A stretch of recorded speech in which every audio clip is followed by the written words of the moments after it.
Imagine sitting at your kitchen table on a Tuesday morning in August 2026, holding a letter from Centrelink. Your cup of tea has gone cold.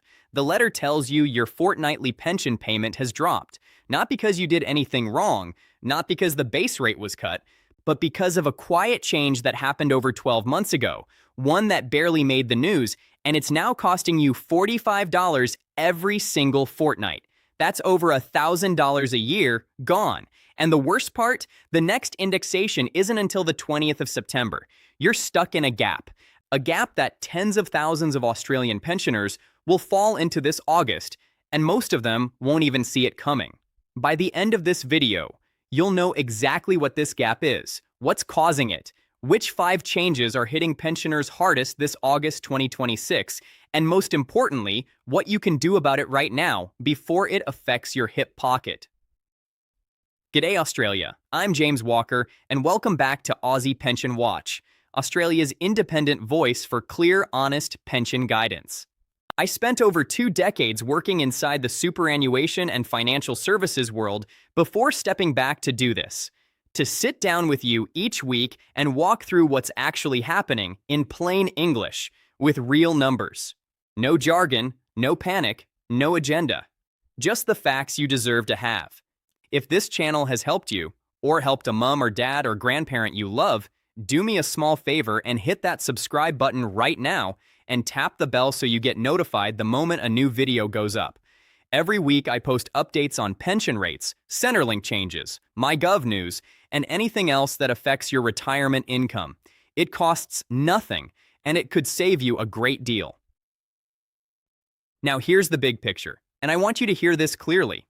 According to the Australian Bureau of Statistics, 67% of Australians over the age of 65 rely on the age pension as their primary source of income.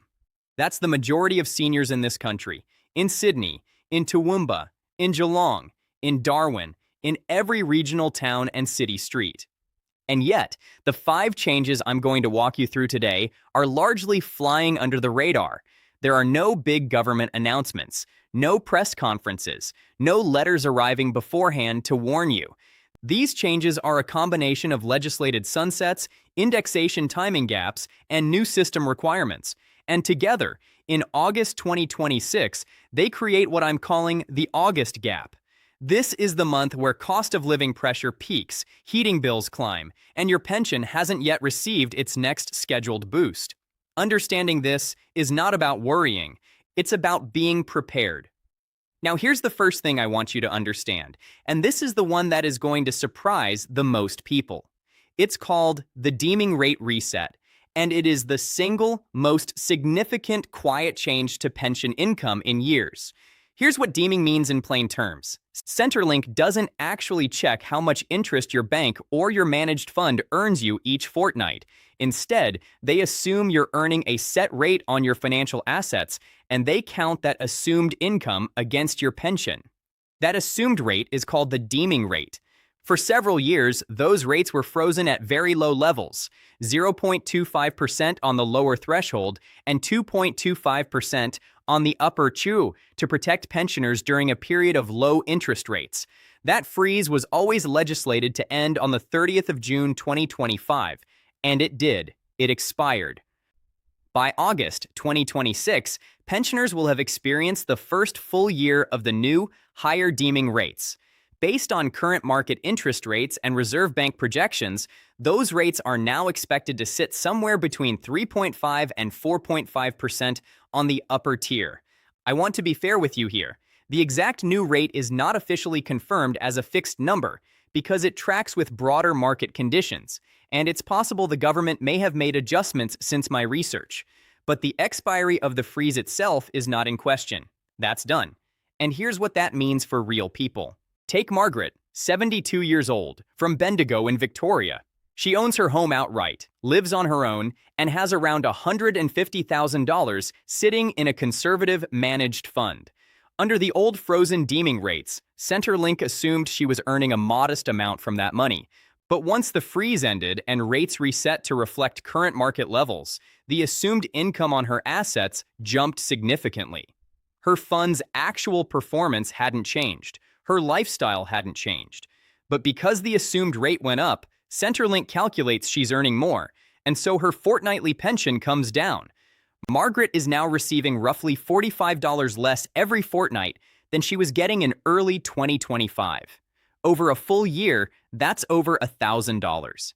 And she never received a single letter explaining why. What most people get wrong here is thinking this only affects the wealthy. It doesn't. If you're a single pensioner with more than $60,000 in financial assets, or a couple with more than $100,000, you will feel this. It is not about being rich. It is about having worked hard your whole life, saved something, and now being penalized for having done the right thing. Now, here's where it gets interesting, and where the second change kicks in. August sits in what I call the August gap. Your last indexation increase landed on the 20th of March 2026. The projected single-age pension rate, including the base pension plus supplements, sits at approximately $1,215.40 per fortnight from that date, according to Services Australia projections, based on Treasury CPI growth of around 2.7%. For couples combined, we're looking at approximately $1,832.20 per fortnight. Those figures sound reasonable enough in March, but by August, 5 months of inflation have quietly eaten away at that purchasing power. Winter energy bills across Melbourne, Hobart, Adelaide, and regional New South Wales and Victoria are running harder. Groceries at Coles and Woolworths have crept up again. And the next indexation isn't scheduled until the 20th of September 2026. That 2-month window, August and September, is when seniors feel the pinch most sharply. You're not imagining it. It's real, and it's a structural feature of how the pension is indexed, not a mistake. The third change I want to talk about is aged care co-contributions, and this one is moving fast. Following the recommendations of the Aged Care Task Force report, which received significant coverage on the ABC in early 2024, the government has been rolling out a model where seniors receiving non-clinical home care services are expected to contribute more toward what they call daily living costs, things like cleaning, gardening, meal preparation. The principle behind this is that wealthier seniors should shoulder more of the cost. That sounds fair in theory, but here's the thing most people are missing. The definition of wealthier in the aged care means testing framework is not the same as how you might think of it in everyday life. Owning your home, even a modest weatherboard in Ballarat or a brick veneer in Newcastle, counts toward your means assessment in ways that can push you into a higher contribution tier. If you or someone in your family is arranging home care support right now, or expects to be soon, I'd strongly encourage you to get independent guidance before assuming you know what you'll be asked to contribute. The fourth change is one that affects people who are still doing a bit of work in retirement, and it's actually good news. But a lot of people are getting it wrong. The work bonus scheme lets eligible pensioners earn up to a certain amount from employment before it affects their pension. The income bank under this scheme is permanently capped at $11,800, a change that was locked in on the 1st of January 2024, according to servicesaustralia.gov.au. That's a meaningful buffer.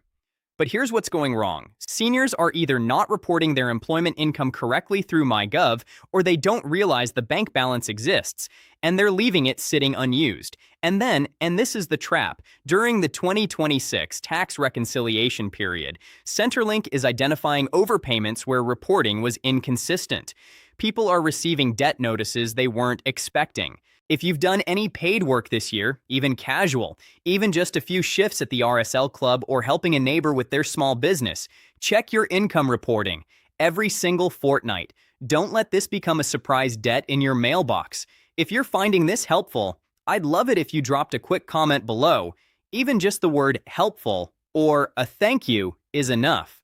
It tells YouTube's system that this information is valuable, and that means more Australian seniors who need it will actually find this video. It genuinely makes a difference. Now, the fifth change is one that I've been warning about for well over a year, and that's the shift to digital identity, the renamed MyGov ID system. As the primary security gateway to MyGov and Services Australia, By 2026, this system has become the standard access point. If you don't have a valid digital ID set up with a standard or strong identity strength rating, you may find yourself unable to access your Centrelink record online, unable to submit your fortnightly income reports, or locked out of your MyGov account altogether. I know this sounds frustrating, and honestly, fair dinkum. The rollout of this system has not always been kind to people who aren't comfortable with smartphones, but ignoring it won't make it go away. If you haven't set up MyGovid on your phone or tablet, this is now a matter of genuine urgency. Here's exactly what I want you to do this week, and I'm going to make this as simple and specific as I can. First, check your Deeming Rate impact. Log into your MyGov account, navigate to your Centrelink record, and look at how your financial assets are being assessed. If you have more than $60,000 in financial assets as a single person or $100,000 as a couple, find out what income Centrelink is currently assuming you're earning. If your actual account is sitting in a low-interest transaction account at the Commonwealth Bank or NAB, earning almost nothing, but Centrelink is assuming you're earning 4%, you are losing money. Consider speaking to your bank about moving funds to a higher interest term deposit, so your actual returns at least come closer to what Centrelink assumes. Second, review your rent assistance entitlement if you're renting.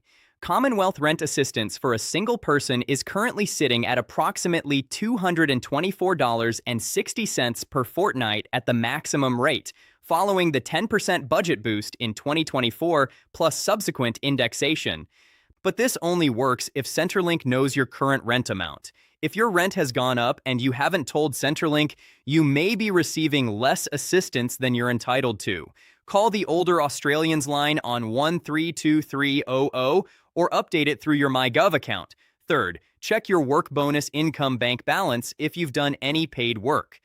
Log into your Centrelink account, find your income and assets section, and confirm that your employment income has been reported correctly for every fortnight it was earned. If you're unsure, call 132300 and ask a Centrelink staff member to review your recent reporting history with you. Fourth, set up or verify your MyGov ID. Go to the App Store on your phone or tablet, search for MyGov ID, and download the app. You'll need your Australian passport or driver's license to verify your identity. If you need help in person, your local Australia Post outlet can assist with identity verification, or you can visit a Services Australia Service Centre. Don't put this one off. Fifth, book a free financial information service appointment. This is a completely free service that most people don't know exists. When you call 132300, say the words Financial Information Service when prompted. These officers are trained to walk through your specific pension situation with you. Assets, income, deeming, aged care, everything, at no cost to you. If you're unsure how these 5 changes apply to your own circumstances, this is the single best step you can take. I want to say something to you directly before we wrap up. You worked your whole life for this country. You paid your taxes. You raised your families. Some of you built homes, ran businesses, kept communities alive from Townsville to Hobart to the outer suburbs of Perth and Brisbane. The age pension is not a handout. It is not charity. It is not something to feel embarrassed or small about. It is a system that your contributions helped fund, and you have every right, a legal, dignified, absolute right, to receive every single dollar you're entitled to. Do not let complexity or paperwork or a letter you don't understand stop you from getting what is yours. Now, of course, everything I've shared today is general information to help you understand the landscape.